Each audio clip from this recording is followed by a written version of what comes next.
Is it fair that so many maybe dreams die along the way? I guess it's just part of how life isn't fair, man. I guess, but that makes the dream that much more special. You know that it's so unique. Only so many people get to do it. But I guess it's not fair. No. What's it take? In your mind? I mean, you got a guy like John. He's almost there. He busts his knee up. John improves all through college and doesn't quite get there. You got a chance to go, and you got it. What does it take? What's the difference between the guy that makes it and the guy that doesn't? I mean, in my mind, it's always just been about who wants it more. I mean, I feel like that's the formula with anything, but I think the other element to it is luck, and you got to want it a whole lot, and that gets your odds up real high, and then you got to get lucky. So, You always first man, wanted to play in the league since I was 10 years old.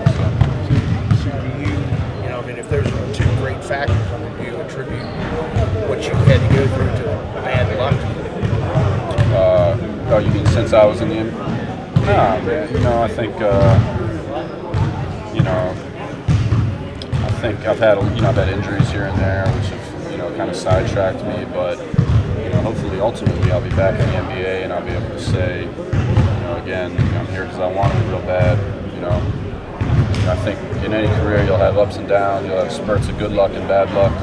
And I think that through it all, if you just continue to work hard and continue to believe, then in the end it won't matter, when you had bad luck, so ultimately get what you wanted. So how much, in what you've got ahead of you, how much is, being in Morgantown, this facility, and the guys who you're comfortable with, familiar with, how much is that going to help you?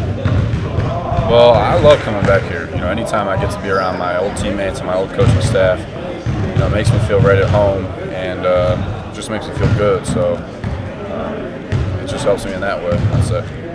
And I mean, this facility itself, the things that you can get accomplished here that maybe you couldn't if you were just coming back to play at the rec or on the Coliseum floor when it's open? Yeah, I think that the opportunity to maybe rehab here or work out here is certainly great because it's a great place to be. Obviously a lot of basketball junkies around here with some of the older guys. I don't know if I'll be doing that this summer, but it's nice to know that it's here for sure. See, there's not a lot of places to hide food or batteries or things like that here, is there? I'd probably find something for sure. Talk about the experience at Hawks training camp before the NBA lockout, and what you're doing yourself to get prepared, at least to try and trying to go back into the NBA.